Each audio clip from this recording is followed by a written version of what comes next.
Kalau kita seorang suami, ternyata istri kita kok ternyata dalam perjalanan waktu enggak menjalankan syariat, ya dinasehati, didoakan. Jangan langsung delete, jangan Pak, nasihati dan demikian juga anak-anak kita, nasihati dan doakan. Kalau sudah salah satu pihak melakukan itu, udah nggak akan pengaruh itu. Insya Allah rezeki kita tetap berkah. Kalau memang cara mencari kita adalah halalan thayyiban.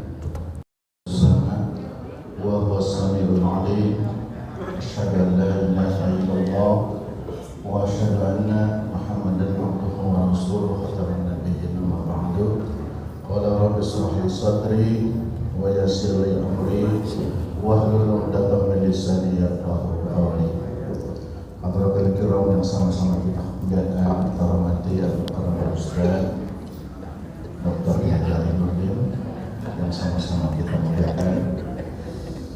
Bapak Ibu jamaah dua Masjid Nurul Hidayah yang sama-sama insyaallah dimuliakan Allah Subhanahu wa taala. Alhamdulillah pagi ini kita kembali berkumpul bermuwajahah bersilaturahmi dalam rangka thalabul ilmi. Mudah-mudahan kehadiran kita akan membawa keberkahan bagi kita semua. Amin ya Allah ya rabbal alamin. Salawat dan salam semoga Allah limpahkan sepenuhnya kepada baginda Nabi Muhammad sallallahu alaihi wasallam beserta para keluarganya, para sahabatnya, insyaallah tercurah kepada kita serta umatnya dari dunia sampai akhirat. Mari kita baca Al-Quran surah Al-Fatihah. A'udzu billahi minasyaitonir rajim. Bismillahirrahmanirrahim. Alhamdulillahirabbil alamin. Maliki yaumiddin. Iyyaka na'budu wa iyyaka nasta'in. Ihdinas mustaqim. Shiratal ladzina an'amta 'alaihim ghairil maghdubi 'alaihim waladdallin. Kepada mukarram waktu kami persilakan. Bismillahirrahmanirrahim. Assalamualaikum warahmatullahi wabarakatuh.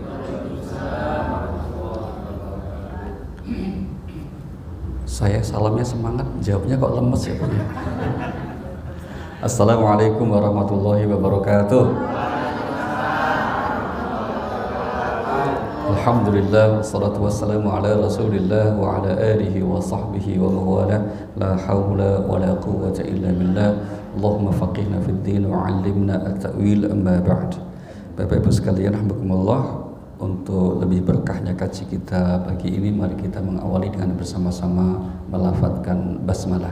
Bismillahirrahmanirrahim. Baik. Pertanyaan yang masuk diantaranya masih berkaitan dengan tema bulan lalu, yaitu seputar Maulid Nabi kita Muhammad sallallahu alaihi wasallam. Kali ini adalah mohon dijelaskan tentang ciri para pengikut Nabi Muhammad sallallahu alaihi wasallam seperti yang tersebut dalam surah Al-Fat ayat yang ke-29. Ini yang nanya kelihatannya pintar ini Pak, udah sering ngaji nih ya, karena sudah disebutkan nama surahnya sekaligus, yaitu tentang ciri pengikut Nabi kita Muhammad sallallahu alaihi wasallam seperti yang disebut di surah Al-Fat, surah yang ke-48 ayat yang ke-29 atau ayat terakhir. Mengikut Nabi Muhammad sallallahu alaihi wasallam, Bapak Ibu, itu adalah setiap orang yang telah mengikrarkan syahadatnya, asyhadu an la ilaha illallah wa asyhadu anna muhammadar rasulullah. Itu otomatis kita menghukuminya, menilainya sebagai bagian dari pengikut Nabi Muhammad sallallahu alaihi wasallam. Ayat 29. Saya ulangi pelan-pelan, ayat 29. Ibu ya. Ya, tidak apa-apa Bu. Nah, dijelaskannya di surah ini adalah untuk menunjukkan tentang derajat pengikut Nabi yang lebih utama. Nah, kalau sekedar didaftar masuk pengikut Nabi, ya orang sudah bersyahadat otomatis pengikut Nabi. Tapi pengikut Nabi yang utama, yang kira-kira kalau bahasa sekarang berada di ring 1, gitu loh Pak. Itu cirinya seperti apa? Nah, disebut di ayat ini. A'udzubillahi minasyaitonir rajim. Muhammadur Rasulullah walladzina ma'ahu asyidda'u 'alal kuffar rahama'u bainahum tarahum ruk'an sujjadan yabtaghuna fadlan minallahi wa ridwana simahum fi wujuhihim min athari sujud dzalika mathaluhum fit Taurah wa mathaluhum fil Injil. Ya, agak panjang Ibu ya. Langsung aja Bu. Terjemahnya.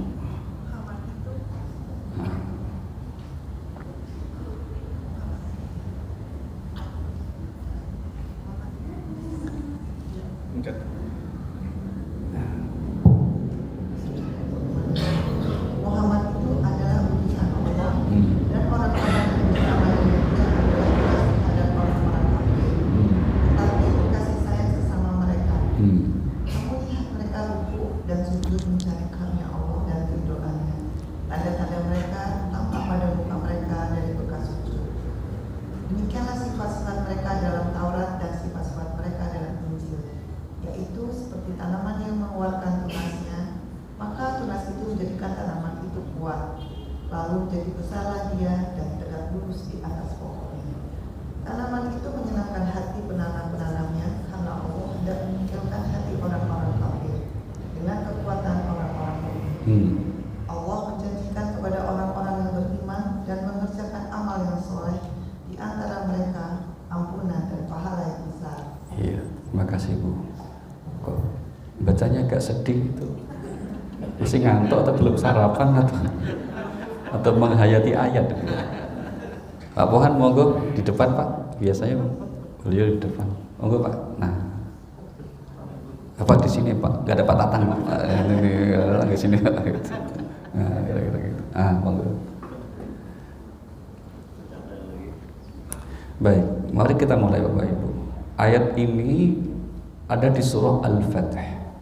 Surah Al-Fath itu 29 ayat, keseluruhan ayatnya kategori Madaniyah, artinya turun ketika Nabi sudah berhijrah. Maka karakternya agak berbeda. Kalau ayat-ayat ini dari awal sampai akhir bicara tentang seputar peperangan, tentang orang kafir, bagaimana Nabi dan kaum mukmin meraih kemenangan begitu, karena memang ayat ini, surah ini turun ketika Nabi sudah berhijrah ke Madinah. Itu satu. Yang kedua, ayat ini dimulai dengan firman Allah, Muhammad itu utusan Allah. Nah, kita tahu di Al-Quran Bapak Ibu, kita tidak temukan ayat di mana Allah memanggil Nabi Muhammad SAW itu dengan panggilan langsung, sebut nama, nggak ada. Seperti nabi-nabi yang lain. Karena nabi yang lain kan ada, ya Adam, uskun anta, ya Nuh, ya Ibrahim, ya Musa, ya Isa. Tapi kalau untuk Nabi Muhammad nggak ada. Yang ada mesti panggilan terhadap statusnya yang dikasihi oleh Allah, ya ayyuhan nabi, ya ayyuhar rasul. Maka wahai nabi, wahai rasul, itu maksudnya Nabi Muhammad SAW. Kadang kondisinya ya ayyuhal muzammil, ya ayyuhal muttatsir, itu Nabi Muhammad. Nah, kalau toh disebut nama, langsung kemudian mesti ada status penghormatannya di situ. Maka Muhammadun aba ahadim rijalikum walakin Rasulullah wa khataman nabiyyin. Langsung disebut. Seperti halnya di ayat ini, Allah langsung mengatakan Muhammad itu Rasulullah, utusan Allah. Kenapa? Karena begitu besarnya cinta Allah kepada Rasulullah SAW, Nabi kita itu. Bahkan saking cintanya itu, ya kita sudah jelaskan pada pertemuan yang lalu, Allah Subhanahu wa Ta'ala itu seringkali kalau menegur tidak langsung manggil, wahai Nabi jangan begini, jangan begitu. Kadang disindir saja itu. Contoh misalnya ketika Nabi menegur Rasulullah karena telah telah bermuka masam ketika ada seorang yang buta berdatang, yaitu Abdullah bin Umi Maktum. Nabi agak kurang berkenan, langsung ditegur oleh Allah. Tegurannya apa? Abasa wa tawalla. Dia bermuka masam dan berpaling. Allah tidak berfirman, wahai Nabi jangan bermuka masam, enggak. Tapi dia hanya disindir gitu. Tapi karena Nabi juga hatinya penuh kasih sayang, sudah paham, disindir pun ngerti gitu, bahwa yang dimaksud itu aku. Maka beliau sadar, langsung meninggalkan dan memeluk Abdullah bin Maktum. Karena begitu besar sayangnya Allah kepada Rasulullah Sallallahu Alaihi Wasallam. Maka ibu-ibu kalau sayang kepada suami lagi tidur pengen dibangunin, sindir saja, dia lagi tidur. Nah, bangunnya jangan langsung bangun. Oh, itu kurang sayang gitu. Tapi katakan dia lagi tidur, saya jamin nggak bangun bu. Dibangunin aja nggak bangun, apalagi disindir ya bu ya. Lah iya, kok jadi curhat akhirnya gitu. Oke. Kemudian yang kedua, Muhammad Rasulullah ini menunjukkan Bapak Ibu betapa Nabi itu dalam konteks sebagai seorang Rasul, maka yang harus kita ikuti ya risalahnya itu. Maka disebutnya Muhammad Rasulullah. Maka perintah taat di Al-Quran, taatilah Allah, taatilah Rasul, bukan taatilah Muhammad. Ayatnya itu tidak ada. Taatilah Allah, taatilah Muhammad, tidak ada. Taatilah Rasul. Ini berarti apa? Hal yang berkaitan dengan risalah itulah yang harus kita taati, ikuti. Tapi yang tidak berkaitan dengan risalah, misalnya kemanusiaan Rasul, bagaimana beliau menjalani kehidupan sebagai seorang manusia biasa, sama seperti kita. Karena Al-Quran juga mengatakan, aku ini sama seperti kamu dalam sisi kemanusiaan. Coba lihat surah nomor 18 ayatnya yang ke-110. Qul innama ana basyarum mislukum yuha ilayya annama ilahukum ilahu wahid. Iya, surah 18 Al-Kahfi ayat 110. Terakhir, silakan. Bismillahirrahmanirrahim. Katakanlah Muhammad, sesungguhnya aku ini hanya seorang manusia seperti kamu, yang telah menerima wahyu bahwa sesungguhnya Tuhan kamu adalah Tuhan yang Maha Esa. Maka barang siapa mengharap pertemuan dengan Tuhannya, maka hendaklah dia mengerjakan kewajiban dan janganlah dia mempersekutukan dengan sesuatu pun dalam beribadah kepada Tuhannya. Katakanlah wahai Nabi, sesungguhnya aku ini manusia seperti kamu. Dalam hal apa? Basyariah, biologis kemanusiaan. Kita tidak beda dengan Rasulullah, sama-sama manusia. Nabi kita bukan malaikat, apalagi jin, tapi adalah manusia seperti kita. Itu maksudnya persamaannya seperti itu. Meskipun perbedaannya juga sedikit bu. Kita dengan Nabi itu bedanya cuma sedikit. Kalau Nabi itu sedikit makan, kita sedikit-sedikit makan. Nah, itu bedanya sedikit. Nabi itu sedikit tidur, kita dikit-dikit tidur. Itu kan perbedaannya cuma sedikit ya, kira-kira begitu. Nah, itu dalam konteks bahwa Rasulullah adalah utusan Allah Subhanahu wa taala, maka diungkap di ayat ini. Kemudian ciri pertama pengikutnya atau yang membersamainya kan dikatakan walladzina ma'ahu, dan orang-orang yang bersamainya itu siapa cirinya?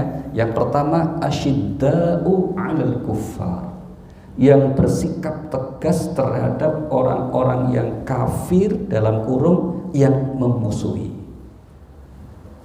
Kenapa? Satu, karena ayat ini turun ketika memang sedang dalam situasi peperangan. Yang kedua, kenapa kita tafsirkan orang-orang kafir yang memusuhi? Karena nanti kita lihat ayat yang lain di mana Allah Subhanahu wa taala tidak melarang kita itu bermuamalah, kita itu berinteraksi, kita itu bergaul dengan orang-orang non-muslim yang tidak memusuhi. Gitu ya Pak ya. Jadi yang disebut bersikap tegas terhadap orang kafir itu orang kafir yang memusuhi. Mari kita lihat surah nomor 60, surah nomor 60, surah Al-Mumtahanah ayat yang ke-8. Allah berfirman, ya surah 60 ayat yang ke-8. La yanhaakumullahu 'anil ladzina lam yuqatilukum fid din. Ayat 8. Walam yukhrijukum min diyarikum an tabarruhum wa tuqsitu ilaihim. Innallaha yuhibbul muqsitin. Surah 60 Al-Mumtahanah ayat yang ke-8.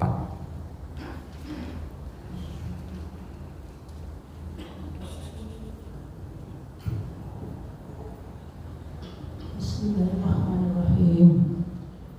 Allah tidak melarang kamu berbuat baik dan berlaku adil terhadap orang-orang yang tidak memerangimu dalam urusan agama dan tidak mengusir kamu dari kampung halamanmu.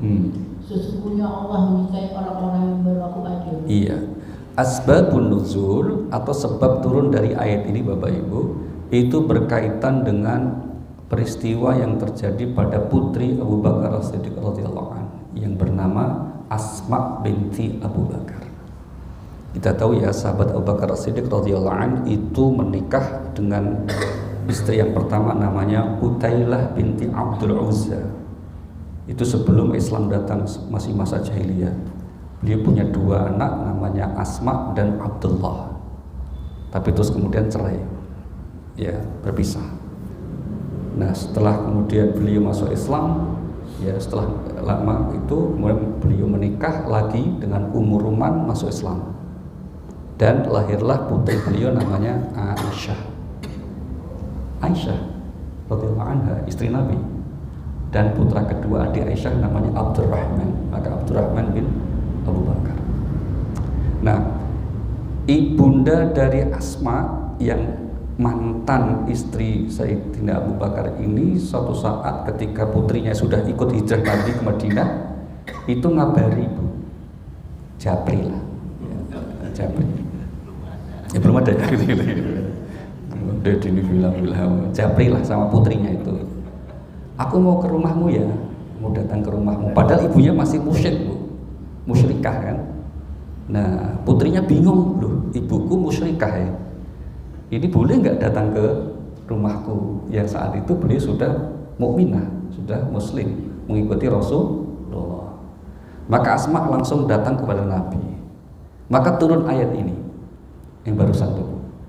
Apa itu ayatnya? Allah tidak melarang kamu berbuat baik dan berlaku adil kepada orang-orang kafir yang tidak memerangi kamu dan tidak mengusir kamu dari kampung halaman. Itu. Jadi artinya apa? Bersikap tegas terhadap orang kafir itu maksudnya orang kafir yang memusuhi. Tapi terhadap orang-orang yang tidak memusuhi, bahkan mereka menunjukkan itikat baik dalam pergaulan, wajib kita juga berbuat baik. Itulah sikap orang adil. Urusan akidahnya kita diajarkan apa? Lakum dinukum. Clear ya Bu ya? Bahkan kalau bisa kita jangan manggil mereka sebagai kafir Bu. Kalau ketemu, betul.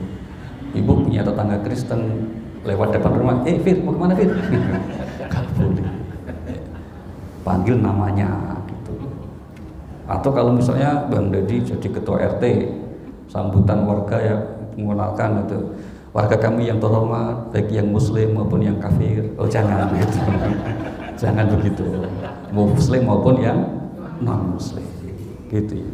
Jadi usulan penggunaan istilah non muslim untuk menggantikan kata kafir itu bukan ingin mengganti Al-Qur'an atau terjemahan Al-Quran, bukan, tapi ini usulan dalam berinteraksi, dalam bergaul. Kalau ayatnya tetap ikul ya ayyuhal, ya wahai orang-orang kafir, tidak usah diganti wahai orang-orang non muslim, tidak usah, itu tetap orang kafir aja gitu. Tapi biarlah itu tertulis di Al-Quran, kita yakini. Tapi kalau berinteraksi gitu, di komplekku itu ada muslimnya ya 80%, 20% kafir. Oh enggak, jangan begitu. 20% non muslim. Paham ya Bu ya? Jadi bedakan antara sikap keyakinan kita yang disebut di dalam Al-Quran dan hadis dengan sikap ketika kita bergaul. Ini terkadang ayatnya berbeda. Bukti lainnya bahwa dalam konteks kita berperang itu hanya kepada pihak yang memusuhi. Ini disebut di surah nomor 22 ayatnya 39. Inilah ayat yang pertama kali turun kenapa Rasulullah diizinkan berperang. Surah Al-Hajj 22 ayat 39. Udzina lil ladzina yuqataluna bi annahum zulimu wa innallaha 'ala nasrihim laqadir.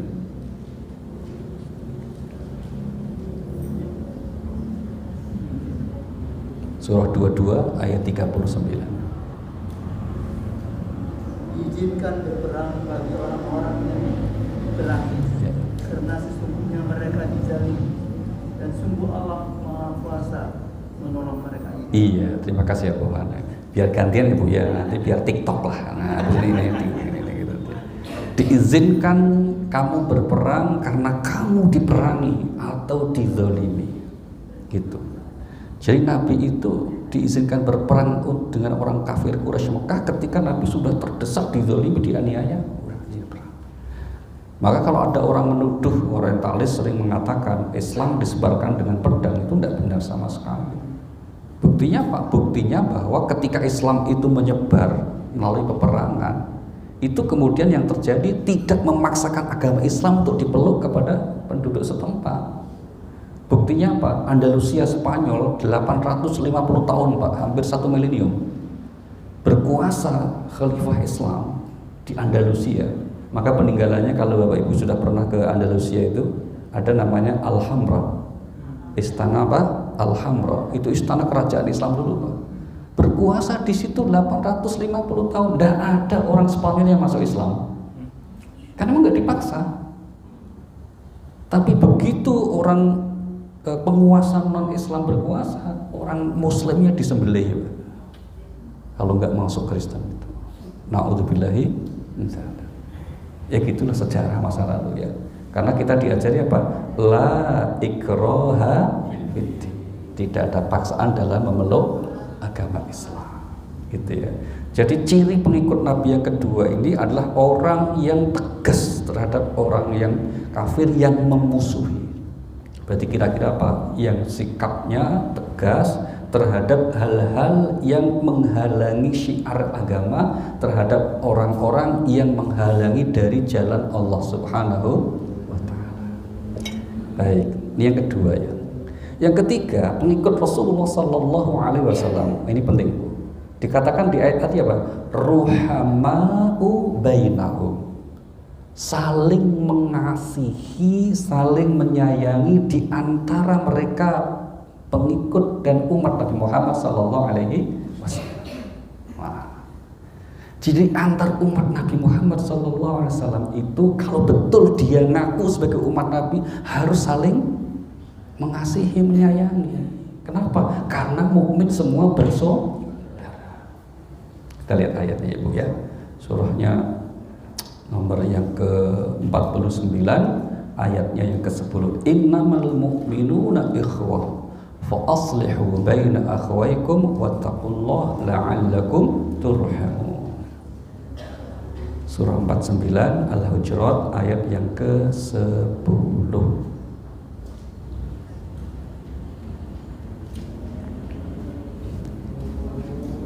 Sesungguhnya orang-orang mukmin itu bersaudara, karena itu dinamakanlah antara kedua saudara yang berselisih. Ya, monggo diulang, Pak. Sesungguhnya orang-orang mukmin itu bersaudara, karena itu damaikan antara kedua saudara yang berselisih, dan bertakwalah kepada Allah agar kamu mendapat rahmatnya. Sesungguhnya mukmin itu bersaudara. Mukmin itu siapa? Ya, mukmin di situ siapa maksudnya? Muslim, pengikut Nabi Muhammad sallallahu alaihi wasallam yang sudah mengikrarkan asyhadu alla ilaha illallah. Itu mukmin. Kita ini semua bersaudara. Rukun iman kita berapa, Bu? Rukun 5, di diskon itu mana? Rukun iman 5 itu. Emang diskon ya, Bu? Rukun iman berapa? 6. Rukun Islam 5. Rukun iman, rukun Islam kita semua sama nggak, Bu? Sama. Kelompok manapun, manhaj apapun, aliran apapun, kalau ngaku muslim mengikut umat Nabi Muhammad pasti sama rukun iman Islamnya itu. Ya, sama. 5 Islam, rukun iman. Artinya apa? Kita itu banyak kesamaannya gitu. Maka kalau ada perbedaan itu bukan prinsip, bukan perbedaan yang penting. Itu perbedaan-perbedaan kecil-kecil saja. Maka jangan sampai perbedaan yang kecil ini kemudian memutuskan hubungan yang pokok, yang prinsip.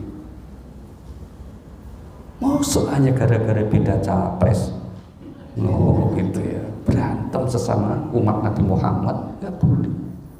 Atau beda masalah khilafiyah, kok berantem sesama umat Nabi Muhammad. Kita sedih. Di Pakistan ini kebetulan ada mahasiswa kami lagi S2 di sana mengabarkan, dan juga memang ada beritanya di media mainstream ya. Kemarin pas Maulid Nabi ada bom bunuh diri ya Bu, 58 orang meninggal. Pelakunya siapa? Pelakunya kelompok yang menganggap bahwa Maulid Nabi bid'ah, maka dibom itu. Sedih gak itu? Luar biasa. Bagaimana mungkin orang yang mengaku sebagai umat Nabi Muhammad membunuh sesama umat Nabi Muhammad dengan hadis Nabi Muhammad? Kan mereka berpegang pada hadis Nabi Muhammad kan? Kullu bid'atin dhalalah, kan itu kan? Itu kan hadis Nabi. Hadis ini dipakai untuk membunuh sesama umat Nabi Muhammad. Gendeng gak itu? Kok gendeng apa ya? Harusnya beda itu biasa aja. Beda itu apa? Biasa aja. Wong kita terikat sesama sebagai umat Nabi Muhammad, gitu loh. Kira-kira kalau Nabi hidup kan sedih itu. Loh, kok pakai hadisku untuk memusuhi umatku? Wong Rasulullah itu terhadap umatnya itu cintanya itu luar biasa. Terhadap umatnya itu cintanya luar biasa. Kok malah dibunuh oleh sesama umatnya? Bunuhnya alasannya pakai hadisnya Nabi. Nangis gitu Bu, kira-kira itu musibah bagi umat ini. Maka kita belajar ya Bu, termasuk di masjid kita itu belajar untuk apa? Menghargai perbedaan. Jangan ada yang kemudian menganggap paling benar atas perbedaan itu dan menyalahkan kelompok yang berbeda. Kita sama-sama umat Nabi. Maka pesan Allah apa? Mari kita lihat Bu, surah nomor 3 Ali Imran ayat 103. Allah berfirman, wa'tasimu bihablillahi jami'a wa la tafarraqu. Wa'tasimu bihablillahi jami'a wa la tafarraqu. Surah Ali Imran ayat yang ke-103. Wadhkuru ni'matallahi 'alaikum idh kuntum a'da'an fa'alafa baina qulubikum fa asbahtum bi ni'matihi ikhwana. Ayo, monggo, Ibu, gantian Ibu. Pak Puhan kasih kesempatan Ibu.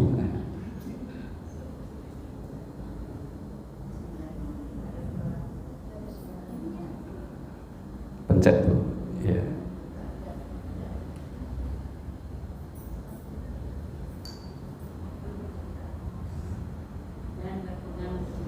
Pencetnya nggak keras tuh Bu.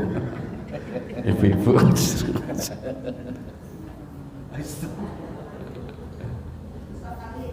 Biar lama nekan.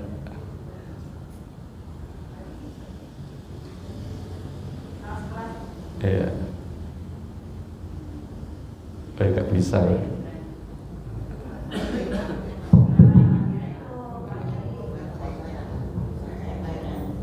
Bismillahirrahmanirrahim. Nggak bisa. Habis. Oke Bu. Dan berpegang teguhlah kamu semuanya pada tali agama Allah, dan janganlah kamu bercerai-berai. Dan ingatlah nikmat Allah kepadamu ketika kamu dahulu masa jahiliyah bermusuhan, lalu Allah mempersatukan hatimu sehingga dengan karunia-Nya kamu menjadi bersaudara. Sedangkan ketika itu kamu berada di tepi jurang neraka, lalu Allah menyelamatkan kamu dari sana. Demikianlah Allah menerangkan ayat-ayatnya kepadamu agar kamu mendapat petunjuk. Iya. Berpegang teguhlah kepada tali agama Allah dan kamu jangan bercerai. Sekarang saya tanya Bu, kalau berantem orang sesama muslim berantem, sesama saudara berantem, suami istri berantem, yang seneng siapa Bu? Yang bikin status yes gitu seneng gitu siapa? Setan. Na'udzubillahi. Coba lihat ayatnya itu, surah 17 ayatnya 53. Wa qul ibadi yaqulu allati hiya ahsan inna syaitan yanzahu bainahum inna syaitan kana lil insani aduwwan mubina. Surah 17 ayat yang ke-53.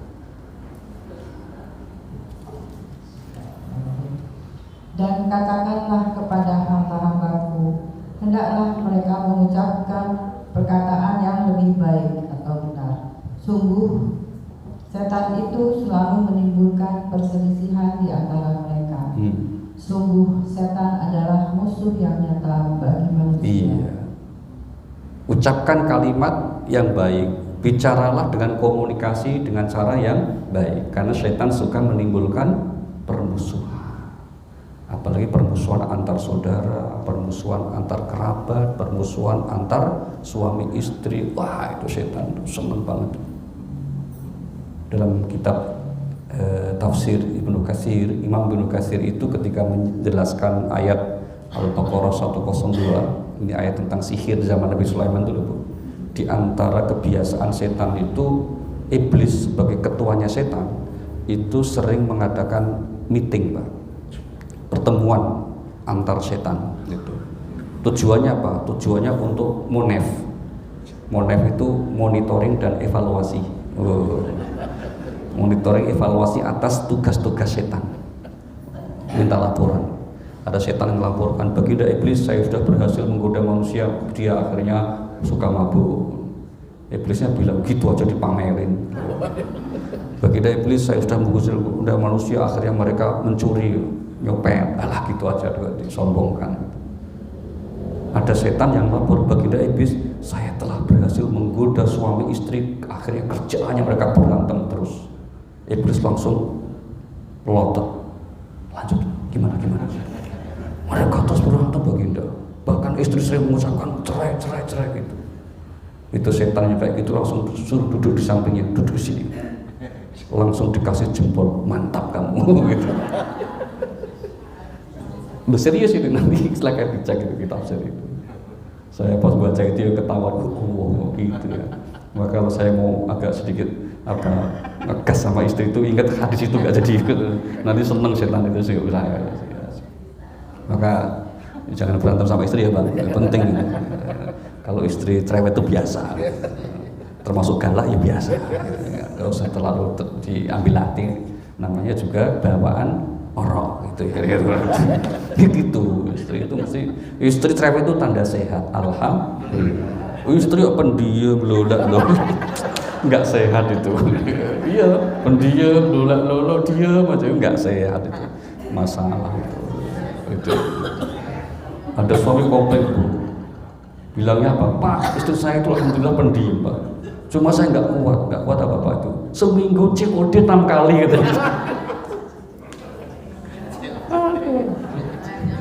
Pak Pohan nggak tahu COD kan? Karena bukan milenial loh. Pendiam sih pendiam, cuma COD-nya itu nggak mati katanya gitu. Ya sudah lah gitu.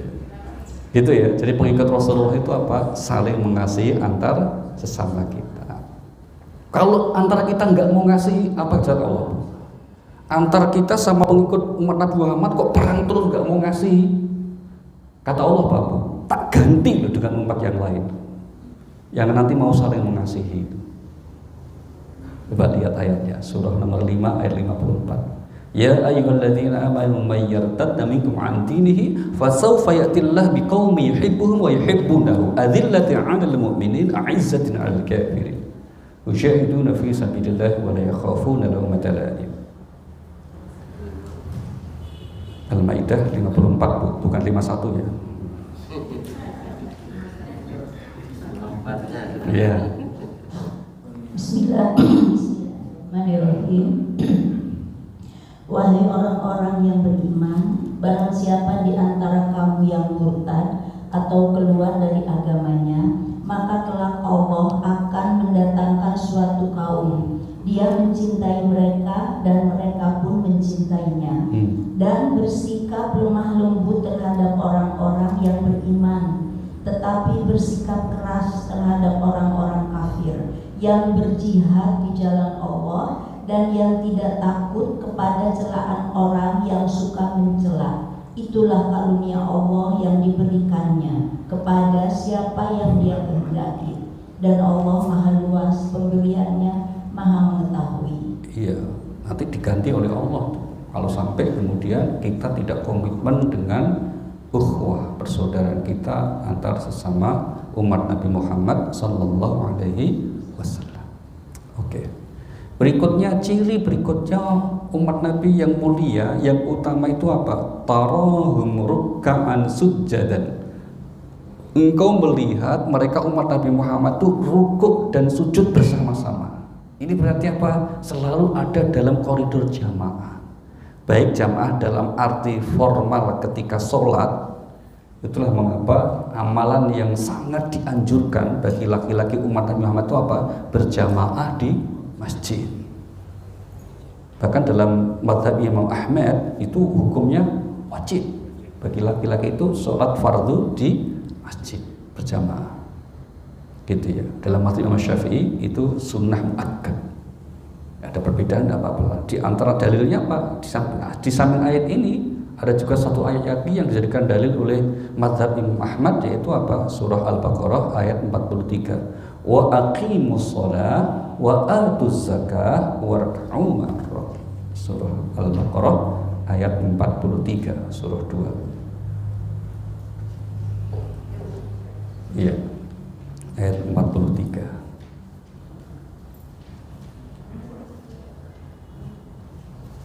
Bismillahirrahmanirrahim. 43. Iya.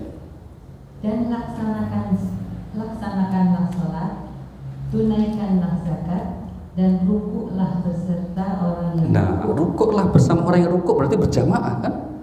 Rukuklah bersama orang yang rukuk. Jangan salah baca, Bu. Rukuklah kok, rokoklah. Karena ayat ini dipakai oleh ahli hisab, tukang rokok itu, wah ada dalilnya kok. Tulisannya, terjemahnya itu rukuklah, bukan merokoklah. Merokoklah bersama orang-orang yang merokok. Warka'u ma'ar roki. Kacau itu namanya. Tidak boleh gitu, plesetin ayat itu. Ya, baik. Jadi apa? Artinya kita sangat dianjurkan untuk selalu dalam koridor untuk berjamaah, tidak memisahkan diri dari jamaah. Sama tadi itu. Karena kekuatan kita itu ya ketika jamaah itu. Bayangkan kalau kita sesama umat Nabi Muhammad ini di Indonesia bersatu, di seluruh dunia bersatu, selesai itu Pak. Israel nggak ada apa-apanya. Bayangkan Israel itu berapa juta sih penduduknya? Berapa? Penduduk Israel itu berapa? Tahu nggak? 10 juta. Cuma 10 juta. Bisa ke DKI ini aja kan. Negara Arab itu yang bangsa Arab itu yang terpecah dari 23 negara itu 250 juta. Nggak usah dilawan pakai senjata, pipis saja banjir itu udah itu. Kalau mereka bersatu, cuma ya karena terpecah belah seperti itu mudah diadu domba. Bayangkan itu negara-negara Teluk Arab itu terpecah jadi 23 negara kecil-kecil gitu. Akhirnya nggak kuat ngelawan itu. Ada yang malah minta bantuan kalau perang sama temennya. Ingat ya, apa yang disebut mereka orang-orang yang tidak menyukai agama Allah ini seringkali kalau untuk misalnya menyetop supaya orang Islam murtad susah. Untuk supaya mereka orang Islam ini murtad susah. Kalau tahu ada yang ikut itu paling karena alasan ekonomi kan. Ya kan. Yang dilakukan akhirnya apa? Divide et impera. yaitu apa? Melakukan adu domba. Itu kelakuan biasa orang munafik dulu. Kita tahu sebab turun tadi surah Al-Imran 103 tadi. Suku Aus dan Khazraj di Madinah diadu domba oleh orang-orang Yahudi Madinah sebelum Islam datang. Ketika Nabi datang disatukan lagi. Dan kebiasaan itu masih berlaku sampai sekarang, bahkan sampai kiamat. Maka hati-hati, jangan sampai kita itu mau diadu domba. Maka biasakan potensi perbedaan jangan dijadikan sebagai alasan untuk bermusuhan. Termasuk misalnya dalam konteks politik, kita berbeda partai, berbeda pilihan capres, harusnya nggak musuhan, santai aja gitu. Apalagi terus live group, jangan, biasa aja. Wong di atas ya biasa aja, mereka juga biasa. Kelihatan kenceng itu kalau di media, kalau udah nggak di media mereka ngobrol-ngobrol ya ngopi-ngopi ya bareng-bareng gitu. Lah saling nanya pidato apa ya, bagus-bagus gitu. Bukti mereka itu nggak serius bersih dalam konteks tidak bermuasa itu apa? Ya bisa kan, hari ini koalisi sama ini nggak dapat bagian pindah koalisi sini, biasa. Ya kita jangan mau diadu-adu seperti itu. Na'udzubillahi. Yang rukun ya Bu ya, setuju ya? Damai ya? Iya, damai rukun, enak. Enak itu sarapan makan ya enak gitu. Kalau makan enak, sarapan enak, tidur juga enak, betul nggak? Bukti tidur enak itu apa? Ngaji aja tidur, itu enak gitu. Alhamdulillah. Oke ya. Kemudian berikutnya, pengikut Nabi itu digambarkan yabtahuna fadlan minallahi wa ridwana. Semua rangkaian hidupnya itu semata-mata untuk mengharap ridha Allah Subhanahu wa taala. Itu baru pengikut Nabi Muhammad SAW. Apalagi kalau di Al-Qur'an misalnya apa? Mari kita lihat ayatnya, Bu. Ciri orang yang mengharap ridha Allah itu apa? Tahu cirinya seperti apa? Surah 76 ayat yang ke-9. Innama nut'imukum liwajhillah la nuridu minkum jazaa'an wala syukura. Surah 76 Al-Insan atau Ad-Dahr ayat yang ke-9. Ayat 9. Ayat 9. Bismillahirrahmanirrahim. Sambil berkata, sesungguhnya kami memberi makanan kepadamu hanyalah karena mengharapkan ridha Allah, tapi tidak mengharapkan balasan dan terima kasih dari kamu. Iya, memberi makanan, memberi bantuan semata mengharap ridha Allah. Tidak mengharapkan apa? Balasan dari yang beri, bahkan tidak mengharap ucapan terima kasih. Ini ciri orang ikhlas. Kalau ada orang pagi-pagi ngantri sembako, di situ ada kaosnya gambar caleg, itu mengharap dicoblos, no? Berarti tidak ikhlas. Terus ya, diterima boleh, terima aja, tapi nggak usah dicoblos. Enggak, ini canda ya. Ingat tapi ya, Mbak ya, ayat ini untuk kita yang beramal. Saya ulangi, ayat ini untuk kita yang beramal, bukan untuk yang diberi amal. Kalau kita diberi kebaikan oleh seseorang atau saudara atau siapapun, jangan pakai ayat ini terus diem aja gitu. Loh, nggak terima kasih. Situ kan nggak berharap terima kasih. Oh, itu nggak paham. Kalau kita diberi amal, itu pakai hadis Nabi. Apa itu? Yang tidak pandai berterima kasih dengan sesama berarti tidak pandai bersyukur kepada Allah. Itu. Jadi pakai dalil itu beda, Pak. Saya ulangi, kalau kita menjadi orang yang memberi, sudah ikhlas saja mengharap ridha Allah, mau dipuji, mau terima kasih nggak usah dipikirin. Gitu. Tapi kalau kita diberi, ya harus pandai berterima kasih meskipun yang memberi tidak ingin mengharap terima kasih. Itu etikanya dalam Islam begitu. Dalil tuan rumah beda dalil tamu, jangan dipakai sama. Tamu yang baik itu tidak tomak ngarep-arep disuguhi oleh tuan rumah. Dulu kami waktu mondok itu Bu, sama kiai saya kalau diajak berkunjung ke pesantren atau ke rumah tokoh begitu, diajak mampir dulu Bu ke restoran. Biar kenyang, terus biar kamu nggak tomak ngarep-ngarep nanti nunggu-nunggu. Kan besok dulu kan zaman tahun 90-an jauh perjalanan, kalau pakai mobil jauh gitu mesti. Sebelum dekat rumah diajak mampir restoran, makan dulu, biar nggak tomak, biar berharap-harap nanti. Ya kan, nanti apalagi kalau nggak dikasih, waduh itu, sini sudah keroncongan kan, nggak keluar, giliran keluar nggak cocok, gimana? Ya tambah masalah itu. Dalil tuan rumah berusahalah untuk menghormati Rasulullah itu dulu terhadap Ahlus Suffah. Ahlus Suffah tahu ya? Ahlus Suffah itu orang yang ketika hijrah bersama Nabi Bu nggak punya kerabat, nggak punya keluarga, nggak punya apapun, maka mereka tinggal di masjid. Itu namanya Ahlus Suffah. Ada kurang lebih 60 orang. Nama-nama besar seperti Abu Dzar Al-Ghifari, Abu Hurairah, Salman Al-Farisi, Bilal bin Rabah, Suhaib Ar-Rumi. Nama-nama besar sahabat Nabi yang termasuk golongan Ahlus Suffah. Itu Nabi selalu bilang begini, perjanjian sama mereka itu terhadap sahabat yang mampu, kalian punya makan berapa di rumah? Kalau cukup untuk 2 orang, ajak mereka 3. Kalau cukup untuk 4, ajak mereka 5.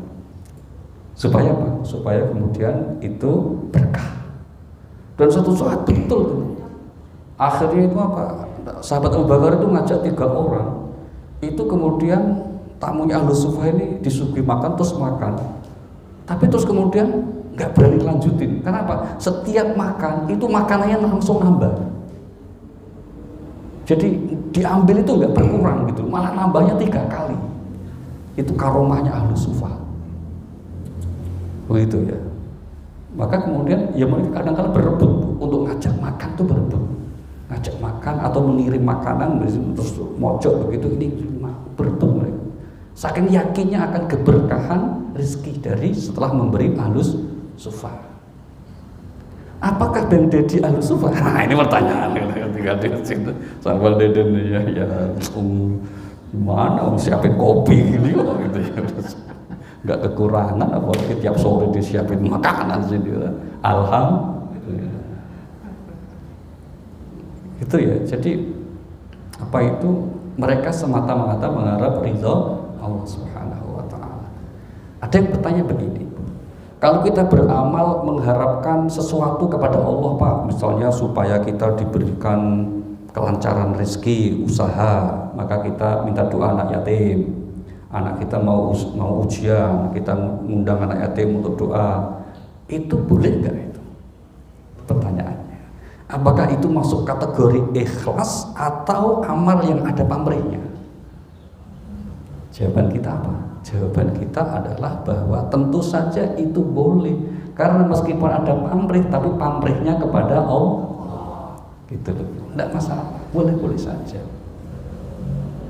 Kalau yang nggak mau sedekah, mau sedekah, nanti nggak ikhlas, wah itu pelit, biasa gitu. Ya tak, nggak apa-apa. Wong memang kita itu diajarkan oleh Al-Quran begitu, hadisnya saja begitu. Man jaa bil hasanati falahu asyru amsalihha. Barang siapa yang beramal 1 amal kebaikan dibalas berapa? 10 kebaikan. Akhirnya kita berkeyakinan kalau saya beramal nanti dibalasi oleh Allah minimal 10 kebaikan. Wah bagus, nggak apa-apa, boleh saja. Kalau saya mengirim makanan ke Nurul Hidayah 100 bungkus nanti dibalas oleh Allah nilainya sampai 1000, kan 10 kali lipat kan. Niat seperti itu nggak apa-apa. Wong itu memang janji dari Allah. Memang ada yang baru mau beramal setelah dijanjiin seperti itu. Meskipun ada orang yang kemudian beramal aja, nggak usah nunggu-nunggu. Ini boleh-boleh juga. Itu bukan suatu aib, apalagi kesalahan, nggak apa-apa. Ya silahkan ya Bu ya, misalnya ada acara agenda mengundang anak yatim, ya bagus.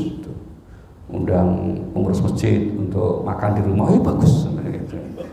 Apalagi pulang dikasih kresek, itu wah itu bagus. Nggak apa-apa. Rabi'ah itu kan wanita ulama yang sangat masyhur karena takwanya kepada Allah, cintanya kepada Allah. Itu kadang-kadang pakai kalkulasi gitu Bu. Suatu sore beliau puasa sunnah, punya minuman sama 2 butir kue untuk buka. Ada yang ketok pintu, ternyata pengemis meminta-minta 2 butir itu sedekahin sama pengemis. Dah, dia nanti buka pakai air putih aja. Enggak lama setelah itu ada yang ketok pintu, bawa loyang isinya kue. Langsung sama Bu Robiah diterima itu.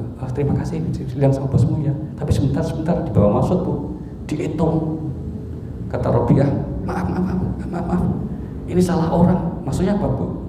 Bilang sama bosmu salah orang. Enggak, Ibu kan Bu Robiah. Iya, tapi bilang aja bosmu salah orang. Yang nganter bingung Bu, langsung bilang sama bosnya, bos katanya salah orang. Maksudnya enggak tahu itu kuenya dibawa masuk katanya salah orang. Loh, kok hilang 2? Tadi itu kuenya jumlahnya 20 Bu, kok tinggal 18 gitu loh. Kata bosnya, ini kenapa 2 ini? Tak makan bos di jalan tadi. Diambil sama yang nganter, lapar juga nganter kan, jauh-jauh gitu kan. Kamu kasih lagi, pas 20 diantar lagi. Bu, ini dari bos saya Bu. Oh ya, dihitung. Oh 20 Mas. Yang hitung, yang nganter langsung bingung tuh. Maksudnya apa sih Bu? Tadi kok diantar yang pertama Ibu tolak gitu. Kata beliau, Allah itu sudah janji yang beramal 1 kebaikan pahalanya 10. Aku tadi itu sudah sedekah 2 kue, harusnya balasannya 20. Lah kok 18, ini mesti masalah itu. Yang nganter langsung jujur, maaf Bu, aku yang makan gitu. Aslinya sudah 20, mentoknya itu kayak gitu. Tapi ya bagus itu, bagus, nggak apa-apa untuk begini kan. Orang kali itu kalau sudah intensif istiqomah itu sama Allah itu ya dekat gitu loh, santai gitu loh, kayak friend gitulah kira-kira gitu, nggak perlu tegang gitu. Kadang-kadang kita ini sama Allah itu kan hubungannya tegang banget. Ya Allah, kadang-kadang sudah tegang terus kemudian nggak sopan juga sama Allah itu. Kalau berdoa, ya Allah banyak sekali dosaku, ngapain ngaku gitu gitu. Ya Allah banyak sekali dosaku. Allah jawabnya apa? Udah tahu. Gitu ya, tidak usah berlebihan, biasa aja. Kira-kira begitu. Baik, apalagi pengikut Nabi cerita tadi Bapak Ibu. Yabtaguna fadlan minallahi wa ridwana. Nah, yang kelima cirinya simahum fi wujuhihim min atharis sujud. Engkau lihat mereka di wajahnya Bu ya. Ingat, wujuh bukan di jidat, di wajah ada bekas sujud. Ya, ciri pengikut Rasulullah itu di wajahnya ada bekas. Kenapa kok nggak disebut di jidatnya atau di wajahnya? Karena yang dimaksud di sini bekas sujud ini bukan sesuatu yang hitam di dalam jidat kita. Tapi seandainya ada yang begitu ya monggo saja. Tapi itu bukan ukurannya. Ada bekas itu, tenang aja Mbak, apa-apa kira-kira gitu. Tetap insya Allah pengikut Nabi Muhammad juga lah kira-kira begitu. Gitu. Tapi apa yang dimaksud bekas tanda sujud di wajahnya itu artinya apa? Artinya pengikut Rasulullah itu hatinya penuh kasih sayang sehingga nampak di air mukanya. Tutur katanya, ucapannya lembut, wajahnya selalu ceria, mencerminkan dia orang yang pandai bersyukur. Kan bahagia tuh Bu. Allah dan Rasulnya itu kira-kira senang kalau kita bahagia atau sedih? Bahagia. Maka jangan sering-sering menampakkan kesedihan. Jangan. Allah dan Rasulnya itu nanti tuh kaget. Loh, kenapa sih hambaku satu ini kok sedih banget? Wong sudah diberi fasilitas semua hidup, sudah diberi anugerah yang luar biasa, kok masih sedih bahkan stres? Kan aneh kan itu. Kenapa? Enggak boleh. Apalagi yang ahli masjid suka kajian di masjid, nggak boleh. Kajian kok kelihatan sedih, stres, nggak boleh. Kenapa? Nanti nggak ada yang mau ke masjid. Nggak usah ke masjid, apa? Sih orang stres itu. Harus kelihatan bahagia, harus kelihatan kita pandai bersyukur. Meskipun ada masalah, ya, namanya hidup mesti ada masalah. Hidup ada ujian, itu bawaan hidup. Banyak ujian itu bawaan hidup. Banyak cucian, laundry, itu. Ya, jadi umat Nabi Muhammad itu apa? Harus kemudian menampakkan. Itulah mengapa ciri orang yang imannya kuat, syariatnya istiqomah, itu apa? Akhlaknya yang mulia. Maka Rasulullah dipuji karena memiliki akhlak yang mulia. Baik, udah. Kemudian pada akhirnya Allah menyatakan simahum fi wujuhihim min athari sujud, dzalika mathaluhum fit Taurah wa mathaluhum fil Injil. Itulah ciri yang telah Allah sebutkan di Taurat dan juga di dalam Injil. Yaitu apa? Seperti orang yang menanam satu tumbuhan, tumbuh terus apa? Apa itu tadi?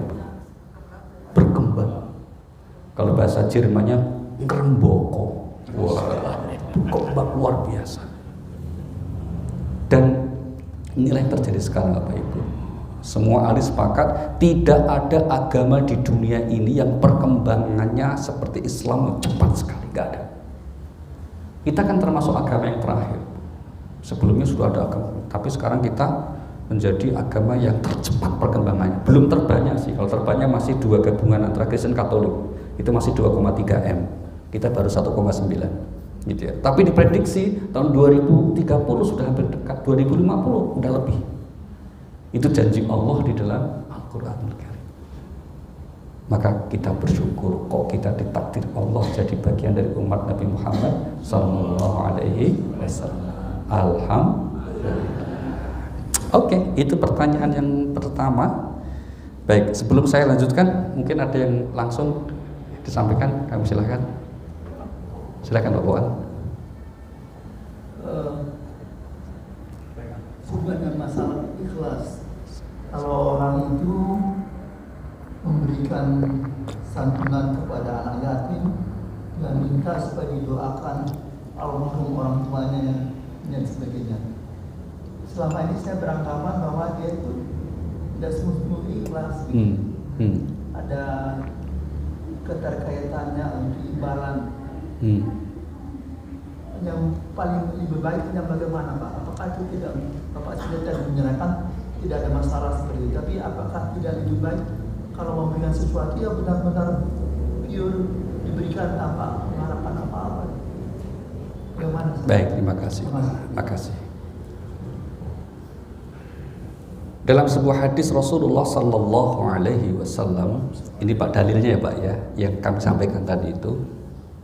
Ini hadis sahih, Bapak Ibu nanti bisa cek kalau punya buku namanya Riyadhus Shalihin. Ya, Riyadhus Shalihin karangan Imam An-Nawawi. Dalam kitab Riyadhus Shalihin itu dikutip sebuah hadis sahih yang menceritakan tentang apa? Yang menceritakan tentang dikabulkannya doa orang-orang yang sedang punya masalah. Ada 3 pemuda yang tersesat di dalam gua ya Pak. Terus guanya tertutup oleh batu besar sehingga ketiga ini nggak bisa keluar sama sekali. Akhirnya bertiga ini masing-masing mengingat-ingat apa amalan yang kira-kira menurut dia ikhlas sekali. Akhirnya yang pertama berdoa, ya Tuhan, saya pernah menjaga orang tua saya. Saat itu saya keluar untuk mencarikan susu segar untuk orang tua saya, tapi saya pulang telat sampai malam, ternyata orang tua saya sudah tidur. Maka saya tidak tidur nungguin orang tua saya bangun karena saya tidak enak untuk membangunkan.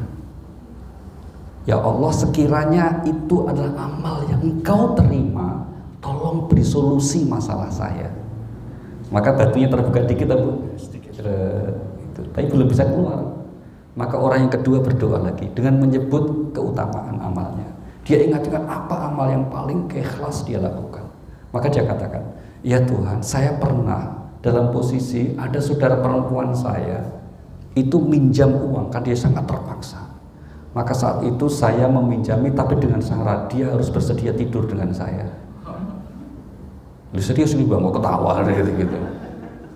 Tapi terus kemudian saudara perempuan saya itu mau karena demi untuk menyelamatkan jiwa. Mau dengan syarat itu. Tapi sebelum kejadian dia mengingatkan saya, takutlah kamu kepada Allah. Maka saya sadar, akhirnya uang saya berikan, saya tinggalkan, saya tidak berzina. Sekiranya itu yang kulakukan, Engkau terima, tolong ya Allah beri solusi masalah saya. Maka terbukalah batu itu.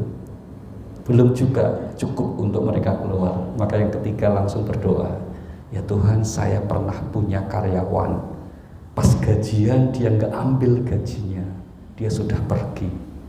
Kemudian gaji itu kukembangkan, kemudian menjadi banyak sekali, dibelikan kambing jadi satu lapangan. Ternyata karyawan itu balik kembali menagih gajinya yang belum diambil. Maka saya katakan, itu gajimu, ambil saja semuanya. Itu gajimu yang telah aku kembangkan itu. Maka kemudian beliau berdoa, sekiranya itu amal yang kau terima ya Allah, maka tolong beri solusi masalah saya. Maka terbuka. Nah, ini yang disebut wasilah dengan amal soleh. Berdasarkan hadis inilah para ulama kemudian mengatakan, kita kalau berdoa kepada Allah untuk orang tua kita misalnya, dengan wasilah amal soleh berupa sedekah kepada anak yatim, sedekah kepada fakir miskin, beramal kepada masjid, itu boleh, bahkan baik-baik saja. Ini di antara dalilnya gitu. Jadi kalau dikasih address, alamat dengan niat, ya Allah semoga kebaikan amal jariah saya kepada anak yatim itu nanti kemudian menjadikan orang tua saya diampuni kesalahannya, diterima amal baik, bagus, boleh-boleh saja ya, itu boleh saja berdasarkan hadis Nabi Shallallahu Alaihi Wasallam seperti itu.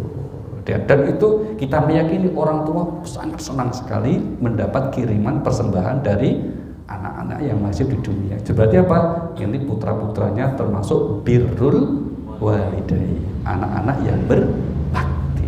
Dan amal doa dengan amal soleh itu lebih cesplem, Pak. Ya, lebih cesplem itu lebih apa? Iya, lebih mustajab lah daripada sekedar kita. Ya itu bagus juga, Allahumma firli wali walidayya warhamhum kama rabbayani, bagus juga itu. Mendoakan begitu atau membaca Al-Fatihah ila hadrat untuk orang tua kita, bagus juga itu. Tapi kalau kita dengan amal soleh, wah itu lebih top, lebih mantap lah, kira-kira begitu. Jangan begitu. Tapi ini bukan riwayat. Jadi satu salah begini, contoh kecil. Ada seorang anak ini yatim, bapak ibunya sudah meninggal. Dalam sebuah riwayat itu diceritakan, dia sakit, Bu. Suatu saat bernazar, saya nazar kalau saya sembuh, saya akan bekerja keras untuk cari nafkah, dan setiap nafkah yang saya peroleh di hari Kamis akan saya sedekahkan untuk orang tua saya yang telah meninggal. Wah, itu kebiasaan terus. Suatu saat hari Kamis nggak dapat rezeki, maka nggak bisa menunaikan nazar tuh, nggak bisa. Nggak dapat rezekinya, apa yang disedekahkan? Akhirnya datang ke seorang ulama untuk minta solusinya. Saya punya nazar. Nazar kan jatuhnya wajib, tapi saya nggak bisa menunaikan nazar itu. Gimana solusinya? Kata si ulama, kamu ke pasar. Di situ kan banyak orang jual buah itu, Bu. Buah macam-macam itu, buah segar itu. Kan ada bekas-bekasnya itu yang dimakan, yang apa itu, kulit-kulitnya itu. Kamu bersihkan, kamu berikan makanan ke binatang, ke kambing atau apa. Oh, betul, dilaksanakanlah pesan itu. Langsung kemudian dia cari kulit-kulit semangka yang bagus, dibersihkan, kasih kambing. Menurut cerita, malamnya si anak itu mimpi. Dalam mimpinya bapak ibunya datang sambil memeluknya dan mengucapkan terima kasih anakku, kamu hari ini ngirim semangka seger sekali gitu. Percaya boleh, nggak percaya nggak apa-apa, kan ini bukan rukun iman gitu ya. Tapi kita meyakini bahwa hal seperti itu baik untuk dilaksanakan, untuk diamalkan. Jadi itu apa? Doa dengan wasilah amal soleh. Gitu Bapak. Terima kasih. Oke, baik. Lagi yuk, silakan Pak.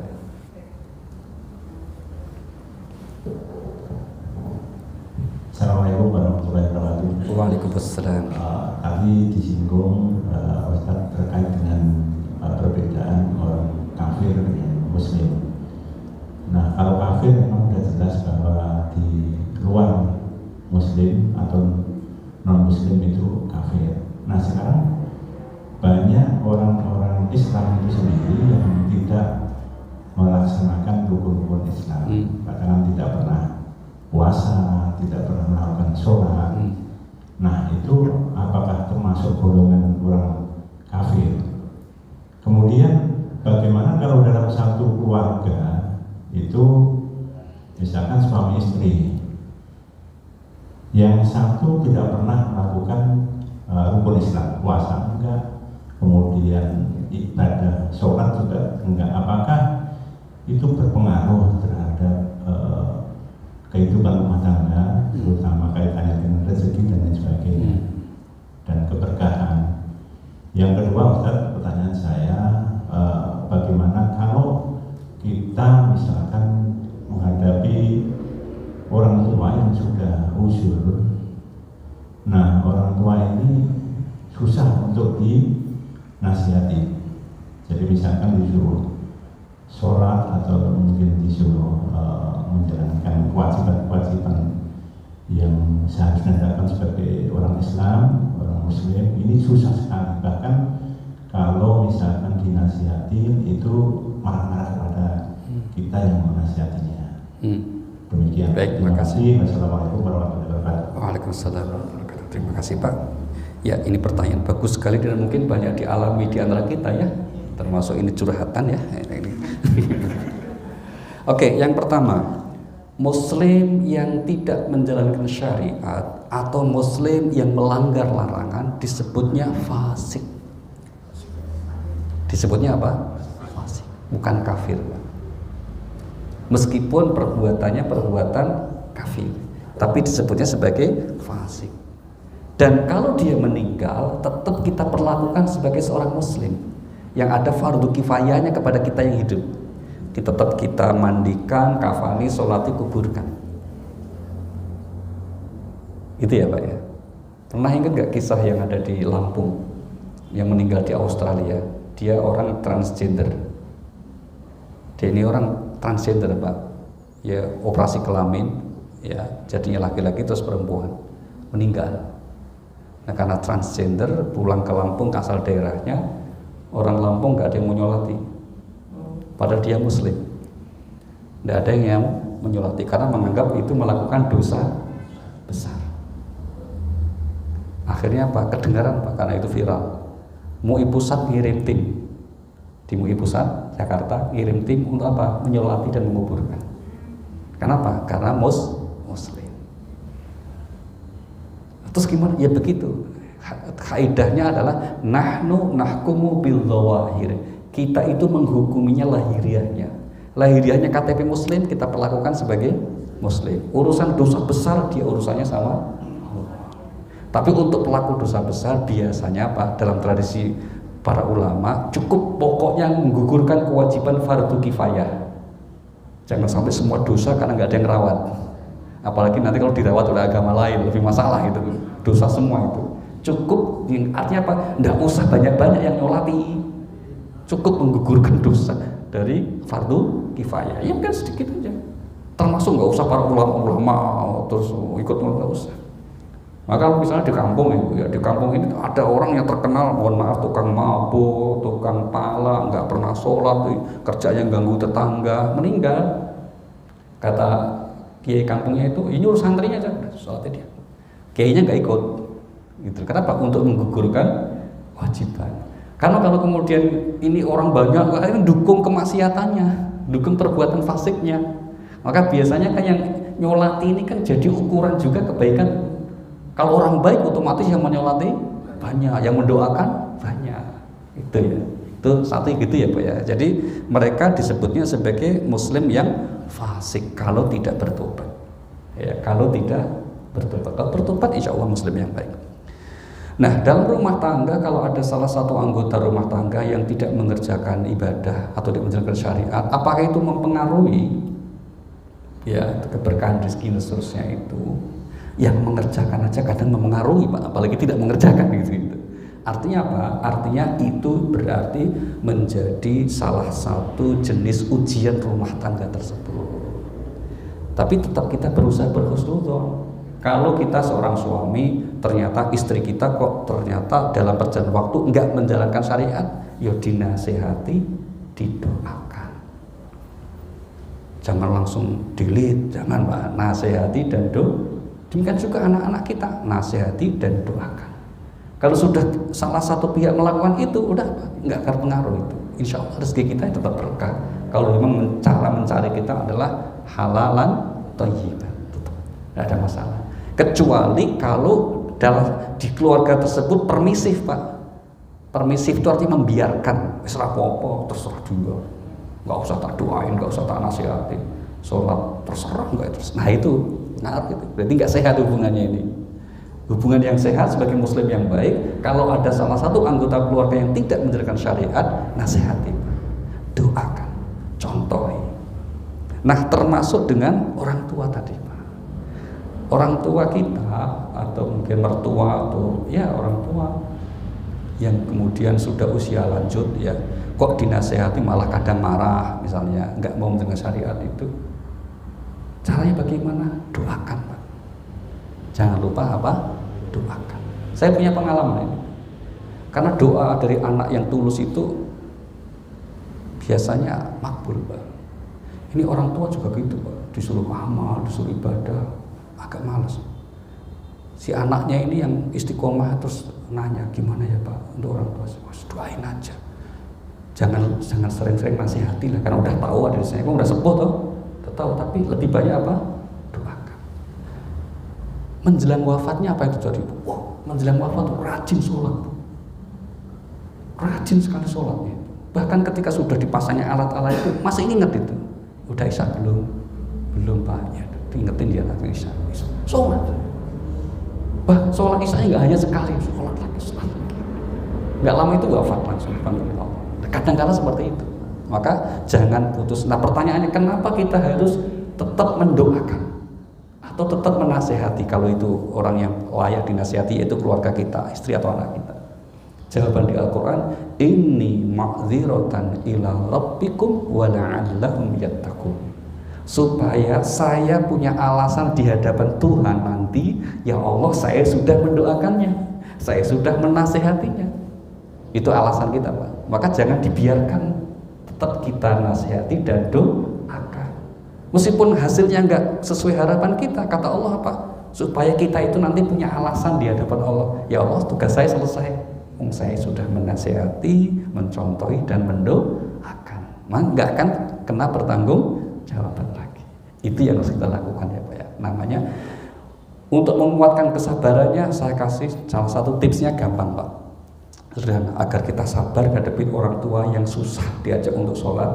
Anggap beliau itu victim. Victim itu artinya korban salah asuhan dari orang tua sebelumnya. Maka kita nggak maksa. Victim Pak, victim korban. Korban artinya victim itu korban. Ya kan? Beliau ini kenapa udah tua kok nggak sholat? Karena dari dia memang nggak sholat. Dari kecilnya nggak diajari oleh orang tuanya. Maka ada kesalahan generasi sebelumnya juga itu. Sehingga kita tidak kemudian menyalahkan sepenuhnya kepada beliau. Kenapa jadi begini? Ya karena orang tuanya dulu nggak ngajari. Maka kita jadi malah apa? Empati kemudian. Ya sakno ya kasihan dulu nggak diajari, akhirnya jadi seperti itu. Kasihan jadi ya gitu. Di satu sisi kita bersyukur kok kita diajari oleh orang tua kita untuk ibadah, maka alhamdulillah. Sehingga kita bisa berempati, tidak marah-marah terus itu. Tua nggak sholat, apalah, nggak begitu ya itu. Tapi apa, kita bersimpati karena beliau tidak mengerjakan itu, memang sejak kecil tidak diajari, tidak dicontohi, dan boleh jadi juga tidak didoakan supaya istiqomah dalam ibadahnya. Maka akhirnya kita bisa memahami, oh iya ya sudah korban. Nah kita dan anak kita jangan sampai kan gitu kan Pak. Maka ambil hikmahnya. Berarti apa? Ajak anak kita untuk selalu taat. Maka senang saya kalau ada pengajian, ada anak kecil juga ikut. Ini bagus ini. Bagus. Kadang-kadang kemudian main sendiri, nggak dengerin ngaji, nggak apa-apa. Yang penting duduk di sini. Kadang-kadang matanya malah lari keluar, nggak apa-apa. Bahkan kalau pas sholat anak-anak sering lari-lari di masjid, nggak apa-apa. Namanya juga anak, ibunya lari-lari itu masalah. Kalau anaknya nggak apa-apa. Namanya juga anak gitu. Oke Pak, terima kasih terus. Baik Bapak Ibu, satu lagi mungkin. Jangan Bu.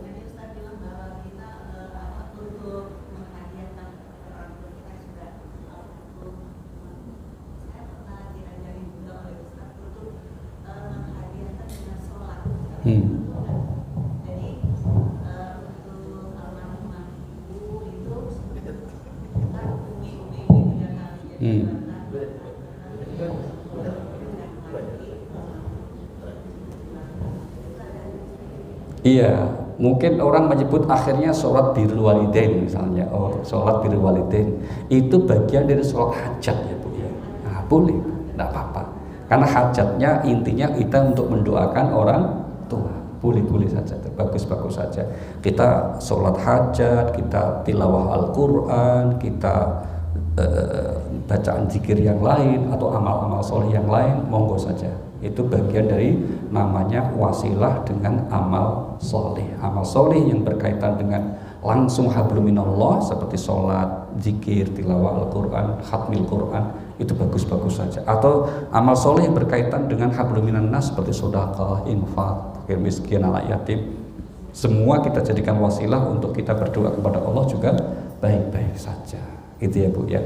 Insya Allah itu akan diterima oleh Allah Subhanahu wa Ta'ala. Ada yang fanatis juga diterima katanya gitu. Ya monggo aja. Silakan Bu.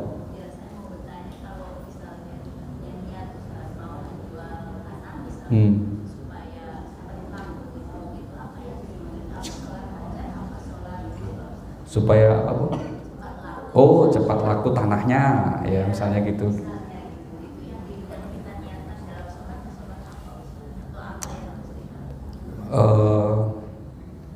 Kita tidak punya resep yang satu ya Bu ya. Tapi paling tidak monggo Ibu mau, intinya ya istiqomah Bu. Istiqomah. Ibu istiqomah sholat hajatnya bersama tahajud bagus. Tapi di antaranya juga Ibu boleh coba adalah membaca banyak sholawat Bu. Karena Pak Rasulullah bersabda, "Man shalla alayya sholatan wahidatan", barang siapa membaca sholawat sekali untukku, Allah akan mencurahkan 10 rahmat. Nah, maka dengan baca sholawat yang banyak Ibu ya, terus kemudian berarti kan rahmat Allah terus curah banyak. Salah satu bentuk rahmatnya apa? Insya Allah tanahnya cepat laku. Nah, kira-kira gitu. Gampang lagi cepat laku siapa? Jangan mahal-mahal. Insya Allah cepat laku itu. Nanti dibacain macam-macam, kalau mahal ya terus susah. Ya yang standar saja ya, insya Allah. Kira-kira. Jangan Ibu rugi juga. Kira-kira. Maksudnya kan begitu kan, tapi yang standar saja. Semua kalau proporsional standar itu bagus. Insya Allah itu aman dan bagus saja. Termasuk kuliah duha ini yang standar aja ya. Kalau sudah siang kita tutup ya, kira-kira gitu. Baik, sebelum Bang Deden akan menutup, mari kita berdoa bersama, memohon kepada Allah Subhanahu wa Ta'ala dengan baca ilmu kitab. Mungkin ada kerabat keluarga yang sakit, semoga Allah beri kesembuhan. Yang sedang punya kesulitan hidup, semoga Allah mudahkan. Yang punya hajat yang baik, semoga Allah kabulkan. Ala hadhihi niyyah al-Fatihah. A'udzubillahi minasyaitonir rajim. Bismillahirrahmanirrahim. Alhamdulillahirabbil alamin arrahmanir rahim maliki yaumiddin. Iyyaka na'budu wa iyyaka nasta'in. Ihdinas siratal mustaqim. Siratal ladzina an'amta 'alaihim ghairil maghdubi 'alaihim waladdallin. Terima kasih dan mohon maaf. Subhanaka bihamdika asyhadu an la ilaha illa anta astaghfiruka wa atubu ilaik. Wassalamualaikum warahmatullahi wabarakatuh.